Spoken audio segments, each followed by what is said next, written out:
আসসালামু আলাইকুম, Adnan agro farm থেকে আমি মোহাম্মদ আদনান হোসেন।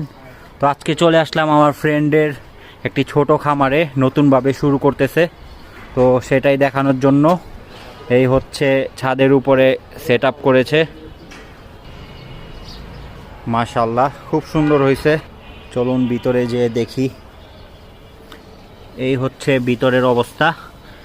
এখানে বাহিরে যে করেছে ওই ভিতরে একটা খাঁচা দেখা যাচ্ছে, সেখান থেকে মুরগিগুলো ছেড়ে দিবে আর এখানে হাঁটাহাঁটি করবে মুরগিগুলো, সে কারণে এই জায়গাটা রাখা হয়েছে।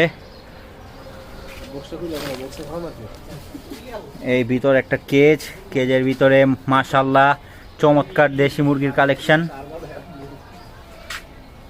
এই তো আরেকটি কেজ, এটা কাঠ দিয়ে তৈরি করেছে, নতুন হিসাবে খুবই চমৎকার, খুবই সুন্দর একটি কেজ তৈরি করেছে এবং ওর সেট আপটাও ভালো লাগছে।